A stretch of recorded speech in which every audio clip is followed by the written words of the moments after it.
அனைவருக்கும் வணக்கம். Welcome to our channel ready learn achieve. RLA அகாடமிக்கு தங்களை அன்புடன் வரவேற்கிறேன்.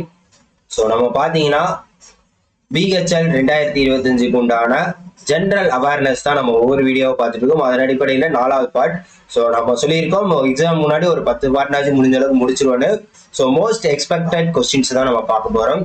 ஸோ தொடர்ந்து மற்ற வீடியோவுக்கு சப்போர்ட் பண்ணுங்க. மறக்காம நம்ம சேனலை உங்கள் ஃப்ரெண்ட்ஸ் யாரும் இந்த எக்ஸாம் ப்ரிப்பேர் ஆகுனா அவங்களுக்கு சப்போர்ட் பண்ண சொல்லுங்க, ஷேர் பண்ணி விடுங்க. Okay, right, okay. ஸோ பாருங்க, first question, which of the following option is not included in fundamental duties? அதாவது எந்த ஆப்ஷன் ஃபண்டமெண்டல் டியூட்டிஸ்ல வராது அப்படின்றதை கேட்டுக்கலாம். வராது அப்படின்றது கேட்டுக்கலாம். ஓகே, ஸோ ஃபண்டமெண்டல் டியூட்டிஸ் எத்தனாவது? அதாவது 4A பகுதி வந்து 4A 51A, அதாவது அடிப்படை கடமைகள் அப்படின்னு சொல்லப்படும். ஸோ இதுல மொத்தம் எத்தனை கடமைகள் இருக்கு அப்படின்னு பாத்தீங்கன்னா 11 கடமைகள் இப்போ இருக்கு. 11 கடமைகள் இப்ப இருக்கு. ஸோ இது எப்ப கொண்டு வரப்பட்டது அப்படின்னு பாத்தீங்கன்னா 42nd Amendment Act 1976. யாரு? ஸ்வரன் சிங் கமிட்டியோட பரிந்துரையின் பேர்ல தான் இந்த அடிப்படை கடமைகள் அப்படின்றது கொண்டு வரப்பட்டது. அதாவது இந்தியர்களாகிய நாம சில விஷயங்களை கடைபிடிக்கிறோம். அது நம்ம நாட்டுல வாழ்றதா இருக்கட்டும், வனவிலங்குகளை பாதுகாக்கிறதா இருக்கட்டும், தேசபக்தியோட இருக்கிறதா இருக்கட்டும், இந்த மாதிரி பல கடமைகள் நமக்கு இருக்கு. சரியா? சோ அதுதான் வந்து அடிப்படை கடமைகள். சோ இந்த 42nd 1976ல கொண்டு வரப்ப 10 கடமைகளாக தான் இருந்துச்சு. சரியா? 10 கடமைகளாக தான் இருந்துச்சு.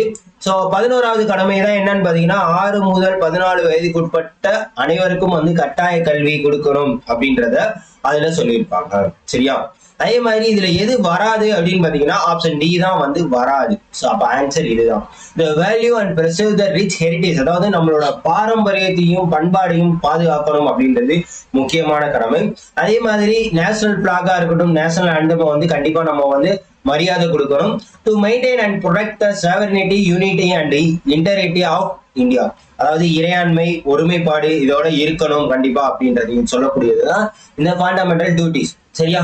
ஸோ பாலிட்டியில வந்து இந்த ஆர்டிகல் சம்பந்தமான கொஸ்டின்ஸ் அதிகமாகவே கேட்பாங்க. சரியா? Right, okay. Next, protection of dash is the fundamental duty of Indian citizen. So இதுவும் ஃபண்டமெண்டல் டியூட்டில இருந்தா கேட்டிருக்காங்க. ஸோ ஆன்சர் பண்ணுங்க.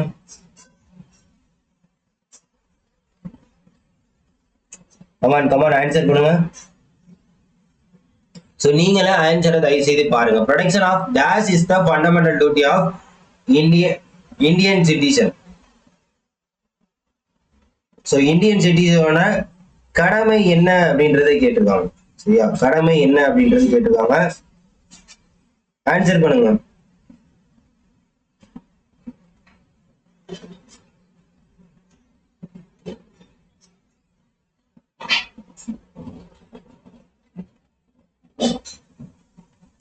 ஆன்சர் கமான் ஆன்சர் சொல்லுங்க.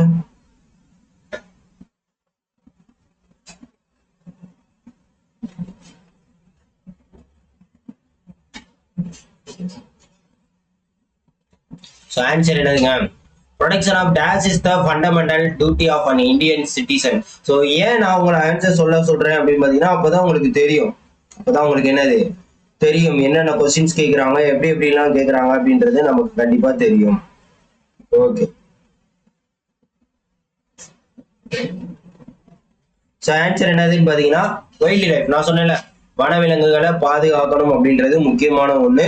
சோ இந்த கான்செப்ட் ஆஃப் ஃபண்டமெண்டல் டியூட்டிஸ், அதாவது நம்ம அதுல சொல்லாத விஷயம் என்னன்னா இந்த 4A 51A. சோ இதை எதை பேஸ் பண்ணி, எதை அடிப்படையாக கொண்டு வரப்பட்டது அப்படின்னு பாத்தீங்கன்னா சோவியத் யூனியன், அதாவது ரஷ்யா இருக்கு பாத்தீங்களா, ரஷ்ய நாட்டுல இருந்து முக்கியமாக பெறப்பட்டதுதான் இந்த அடிப்படை கடமைகள் என்பது. சரியா? ஓகே. இது வந்து 7th, இது வந்து எத்தனாவது? Protection of the wildlife, இது வந்து 7வது கடமையாக கருதப்படும். ஓகேவா? Right. Next question. Name the project which was launched for the tackling the increasing HIV prevalence in the 8 northeastern states. 8 northeastern states. So என்ன ப்ராஜெக்ட்? 8 northern states. ஸோ அந்த இடத்துல வந்து HIV prevalence பாதுகாக்கிறதுக்காக கொண்டு வரப்பட்டது அப்படின்றதை கேட்கிறாங்க. ஸோ இது எப்ப கொண்டு வரப்பட்டது அப்படின்னு பாத்தீங்கன்னா 6/2016 கொண்டு வரப்பட்டிருக்கும். என்ன அப்படின்னு பாத்தீங்கன்னா ப்ராஜெக்ட் சன்ரைஸ். சரியா? சோ இது இம்ப்ளிமெண்டட் ஃபார் 5 இயருக்கு இம்ப்ளிமெண்ட் பண்ணிருக்காங்க. 2015 இருந்து 2020 வரைக்கும். 2020 வரைக்கும். சரியா? ஓகே. சோ இது எங்க அமாங்க எந்தெந்த ஊர் அப்படின்னு பாத்தீங்கன்னா நார்த் ஈஸ்டர்ன் ஸ்டேட்ஸ்னா மணிப்பூர், அதாவது நார்த்னா தென்கிழக்கு. சரியா? அடுத்து மிசோரம், அடுத்து நாகாலாந்து. சோ இங்கதான் அதிகமா இருக்கும். சோ அதை பாதுகாக்கிறதுக்கானது. சரியா? Right. Okay. Next question. According to the census of India 2011 identify the less literacy rate. Less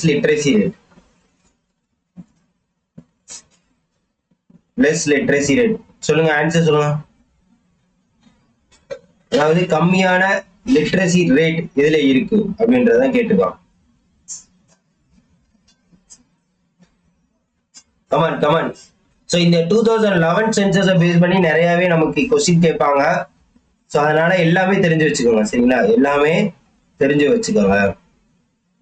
okay.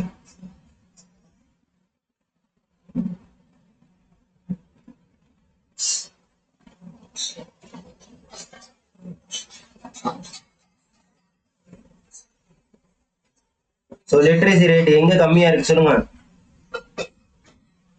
So எங்கன்னு பாத்தீங்கன்னா பீகார்ல தான் கம்மியா இருக்கு. சரியா? the literacy rate recorded bigger at 61.8%. So எங்க லிட்ரேசி ரேட் அதிகமா இருக்கும் அப்படின்னு பாத்தீங்கன்னா கேரளால தான் அதிகமான லிட்ரேசி ரேட் இருக்கு. சரியா? அதே மாதிரி இதுல வந்து மேல் லிட்ரேசி ரேட் எவ்வளவுன்னு பாத்தீங்கன்னா 70.32%, ஃபீமேல் லிட்ரேசி 53.57%. எதுக்கு? பீகார். சரியா? Okay. Next. Barnapur is a West Bengal is famous of which of the following industries? Barnapur is West Bengal இருக்கு. இது வந்து எதுக்கு ஃபேமஸ்? ஏரோநாட்டிக்ஸா, அயர்ன் அண்ட் ஸ்டீலா, ஷிப் பில்டிங்கா, சாஃப்ட்வேரா அப்படின்ற கேட்டு. சோ இது எதுக்குன்னு பாத்தீங்கன்னா ஸ்டீல் இண்டஸ்ட்ரிக்கு தான் ஃபேமஸ். அயர்ன் அண்ட் ஸ்டீல் இண்டஸ்ட்ரிக்கு தான் இந்த பர்னாப்பூர் அப்படின்றது ஃபேமஸ். இது எப்ப கொண்டு வரப்பட்டது அப்படின்னு பாத்தீங்கன்னா 1918 கொண்டு வரப்பட்டிருக்கும். இது வந்து ஆசியாவிலேயே மிக பழமையான ஒரு ஸ்டீல் பிளான்ட் அப்படின்னு கருதப்படுறதுன்னா பர்னாப்பூர், வெஸ்ட் பெங்கால்ல இருக்கக்கூடிய பர்னாப்பூர் தான். சரியா? Right. Okay. Next. What is the percentage increase in the total literacy rate in 2011 over 2001? அதாவது 2001ல இருந்து எவ்வளவு 2011க்கு லிட்ரேசி ரேட் மாறி இருக்கு அப்படின்றத கேட்டிருக்காங்க. சரியா? சோ எவ்வளவு அப்படின்னு பாத்தீங்கன்னா 2001ல எவ்வளவு லிட்ரேசி ரேட் இருந்துச்சு அப்படின்னு பாத்தீங்கன்னா 64.83% இருந்தது. 2011ல எவ்வளவா மாறி இருக்கு அப்படின்னு பாத்தீங்கன்னா 74.04% இன்க்ரீஸ் ஆயிருக்கு. சரியா? சோ இதுதான். அப்ப ஆன்சர் என்னதுங்க? அப்ப எவ்வளவு இன்க்ரீஸ் ஆயிருக்கு? 9.21% இன்க்ரீஸ் ஆயிருக்கு. 9.21% இன்க்ரீஸ் ஆயிருக்கு. சோ இதுக்கு வந்து இந்த வேல்யூ நம்ம தெரிஞ்சா மட்டும்தான் உங்களுக்கு எவ்வளவுன்னு கண்டுபிடிக்கும். சரியா? அடுத்து which of the following was established in a Madras in 1864? So மெட்ராஸ்ல 1864ல தொடங்கப்பட்ட சபை எது அப்படின்றது கேக்குறான். சோ எது பாத்தீங்கன்னா வேத சமாஜ் இதுதான் வந்து 1864ல கொண்டு வரப்பட்டது. யாரு? கேசப் சந்திரசன் அவரும், அதே மாதிரி பாத்தீங்கன்னா ஸ்ரீதரலா நாயுடு இவங்க 2 பேர் மூலமா 1864ல கொண்டு வரப்பட்டது. இது எதை? பிரம்ம சமாஜத்தை பேஸ் பண்ணி, பிரம்ம சமாஜத்தை இன்ஸ்பிரைட் பண்ணி தான் கொண்டு வரப்பட்டது. சோ உங்களுக்கு உண்டான கொஸ்டின் என்ன அப்படின்னு பாத்தீங்கன்னா பிரம்ம சமாஜத்தை யாரு எப்ப எங்க உருவாக்குனாங்க? பிரம்ம சமாஜத்தை யாரு எப்போ எங்க உருவாக்குனாங்க அப்படின்றதான் உங்களுக்கு உண்டான கேள்வி. தயவு செய்து ஆன்சர் பண்ணுங்க. இதெல்லாம் வந்து ஸ்டாட்டிக்கான ஜிகே. அதே மாதிரி பாத்தீங்கன்னா நம்ம ஆர்எல் அகாடமில வரக்கூடிய ஏஇ எக்ஸாமா இருக்கட்டும், டிஎன்பிசியா இருக்கட்டும், டிஎன்பிடபிள்யூஎஸ்ஆ இருக்கட்டும், எல்லாத்துக்குமே மெட்டீரியல் அவைலபிளா இருக்கு. வேணுங்கிறவங்க என்ன பண்ணுங்க, யூஸ் பண்ணிக்கோங்க. மறக்காம டிஸ்கிரிப்ஷன்ல சாம்பிள் இருக்கும், தயவு செய்து பார்த்துட்டு அதுக்கப்புறம். அதே மாதிரி பிஹெச்எல் மெட்டீரியல் வேணும் அப்படின்னு நினைச்சீங்கனாலும் சாம்பிள் இருக்கும். தயவு செய்து இல்லாட்டி கீழே தெரியிற இந்த நம்பருக்கு கான்டாக்ட் பண்ணி நீங்க வாட்ஸ்அப்ல கேட்டுக்கிட்டு உங்களுக்கு உண்டான ப்ரிப்பரேஷனை ஸ்டார்ட் பண்ணுங்க. Okay. Next, the Prasad scheme of the government of India is associated with which ministry of government? Answer பண்ணுங்க. பிரசாத். சோ பிரசாத் அப்படின்றது ஃபர்ஸ்ட் இதோட ஃபுல் ஃபார்ம் என்ன அப்படின்றது தெரிஞ்சுக்கணும். ஃபுல் ஃபார்ம் என்ன அப்படின்றது தெரிஞ்சுக்கணும். இது ஒரு தேசிய லெவல் திட்டம். இது என்னன்னு பாத்தீங்கன்னா பில்கிரிமேஜ் ரீஜுவனேஷன் ஸ்பிரிச்சுவல் ஆக்குமெண்டேஷன் இதெல்லாம் சப்போஸ் ஃபுல் ஃபார்ம்ல கேட்பாங்க. ஆக்குமெண்டேஷன் டிரைவ், சரியா, டிரைவ். இது யாரால கொண்டு வரப்பட்டது அப்படின்னு பாத்தீங்கன்னா மினிஸ்ட்ரி ஆஃப் டூரிசத்துல 2014-15 காலகட்டத்துல கொண்டு வரப்பட்டது. 2014-15 காலகட்டத்துல கொண்டு வரப்பட்டது, சரியா. சோ அக்டோபர் 2017 தான் இதை வந்து என்ன பண்ணிருக்காங்க, பிரசாத் ஸ்கீம் அப்படின்றத மாத்திருக்காங்க தேசிய அளவு திட்டமா, சரியா. Next question, which of the following is correct match of the column A with column B? அதாவது உலக அளவுல இருக்கக்கூடிய ஏரிகளை வந்து பொருத்த சொல்லியிருக்காங்க, சரியா. விக்டோரியா ஏரி, லேக் விக்டோரியா ஏரி எங்க இருக்கு அப்படின்னு பாத்தீங்கன்னா ஆப்பிரிக்கால இருக்கு, சரியா. சோ இந்த ஆப்பிரிக்கானா இது எதுக்கு இடையில எப்படின்னு பாத்தீங்கன்னா border of Uganda, Kenya, Tanzania. அதாவது உகாண்டா கென்யா, அதுக்கப்புறம் பாத்தீங்கன்னா டான்சானியா, இதோட ஒட்டுமொத்த பார்டர்ல இருக்கக்கூடியதான் இந்த லேக் விக்டோரியா. அடுத்து லேக் சுப்பீரியர் பாத்தீங்கன்னா நார்த் அமெரிக்கா. இது கனடாவுக்கும் யுஎஸ்ஏக்கும் பார்டராக இருக்கக்கூடியது. கனடாவிலையும் யுஎஸ்ஏ பார்டர்லயும் இருக்கக்கூடியதாக இருக்கும். அடுத்து காஸ்பியன் கடல் எங்க இருக்குன்னு பாத்தீங்கன்னா ஏசியாவில இருக்கு. காஸ்பியன் கடல் எங்க இருக்குன்னா ஏசியாவில. இது யூரோப்புக்கும் ஏசியாவுக்கும் பார்டரா இருக்கக்கூடியது. அடுத்து இயர் லேக்னு பாத்தீங்கன்னா இது மிச்சம் இருக்கக்கூடிய ஆஸ்திரேலியா. அப்ப சிஏடிபி எங்க இருக்கு, ஆப்ஷன் சி தான் கரெக்ட். சோ ஆஸ்திரேலியால இருக்குன்னா அது எங்கன்னு பாத்தீங்கன்னா ரீஜியன் ஆஃப் சவுத் ஆஸ்திரேலியா, அதாவது தென் ஆஸ்திரேலியா பார்டர்ல இருக்கக்கூடியதான் லேக் அயர் என்பது, சரியா.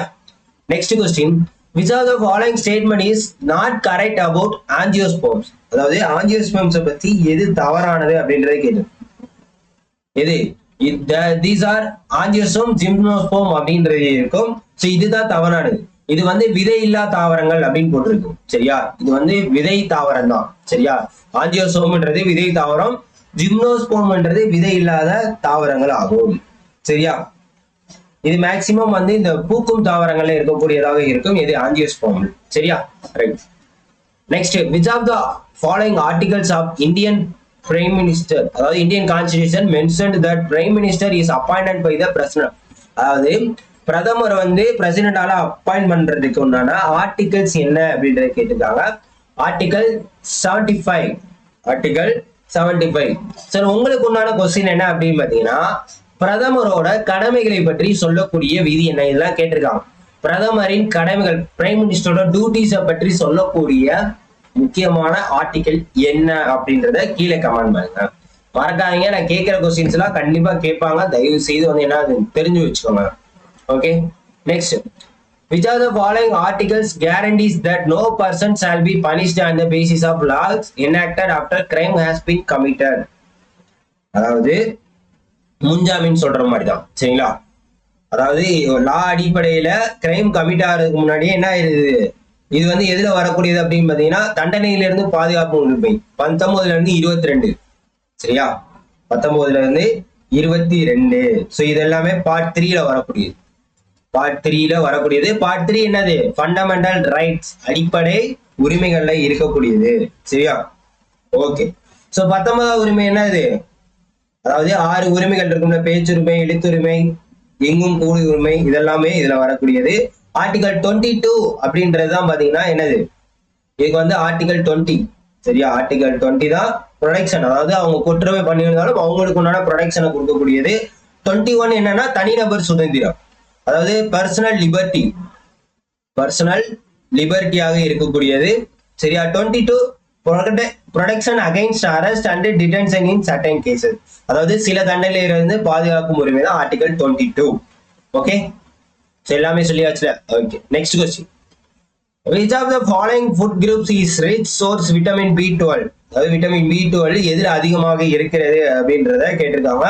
மில்க் அண்ட் மீட் ப்ராடக்ட்ஸ், அதாவது பால்லையும் இறைச்சியிலையும் தான் B12 வந்து அதிகமாக இருக்கு. Right. Next question. Which of the following is more salt used in analytical chemistry as preferred source of ferrous ions? So இது மோர் சால்ட். லென்த்தா எது இருக்கோ அதான். சரியா? லென்த்தா எது இருக்கோ அதுதான். சரிங்களா? இது ammonium ion two sulphate. Ammonium ion two sulphate தான் இதுல இருக்கக்கூடியதாக இருக்கும். சரியா? மோர் சால்ட் வந்து நிறைய இடத்துல வந்து யூஸ் பண்றாங்க, இன்க்ளூடிங் அதாவது உணவு பாதுகாப்புல மேக்ஸிமம் யூஸ் பண்றது மோர் சால்ட் தான். சரியா? Okay. Next, which is the least populated state according to the census of India 2011? So literacy rate பார்த்தோம். லீஸ்ட் லிட்ரேசி ரேட் வந்து பீகார். ஸோ இங்க என்ன கேட்டிருக்காங்க அப்படின்னு பார்த்தீங்கன்னா, லீஸ்ட் பாப்புலேட்டட் குறைந்த மக்கள் தொகை எங்க இருக்கு அப்படின்னு பார்த்தீங்கன்னா எங்க இருக்கு? Sikkim. Least populated state according to the census of 2011 பார்த்தீங்கன்னா இது சிக்கிம் தான். சரியா? மொத்தத்துக்கே எவ்வளவு? 6,07,688 பேர் தான் அப்படி இருந்திருக்காங்க அங்க. Okay, right. ஓகே, ஸோ அவ்வளோதாங்க. ஸோ தொடர்ந்து பாருங்க. அதே மாதிரி நம்ம சேனலை சப்போர்ட் பண்ணுங்க. உங்க ஃப்ரெண்ட்ஸ் எல்லாருக்கும் ஷேர் பண்ணி விடுங்க. So PHL material test batch வந்து உங்களுக்கு வந்து கூடிய சீக்கிரம் வந்து இந்த ஒரு 25க்குள்ள அப்டேட் ஆயிரும். ஸோ 25க்கு மேலே நீங்கள் அடுத்து டெஸ்ட் ஃபுல்லாக பார்த்தீங்கன்னா உங்களுக்கு ஏப்ரல் 11, 12, 13க்கு ரொம்பவே யூஸ்ஃபுல்லாக இருக்கும். ஸோ டெஸ்ட் பேட்ச் டெக்னிக்கலுக்கு மட்டும்தான் நம்ம போட்டிருக்கோம். மற்றதுக்கு நீங்கள் இந்த நம்ம வீடியோஸ் பார்த்தாலே போதும். சரியா? அதே மாதிரி ஏஇ எக்ஸாம்ஸ்க்கு இதுக்கெல்லாம் ப்ரிப்பேர் பண்ணுறீங்கன்னா தொடர்ந்து நம்ம சேனலை பாருங்க. மறக்காம உங்க ஃப்ரெண்ட்ஸ் எல்லாருக்கும் ஷேர் பண்ணிவிடுங்க. Thank you so much.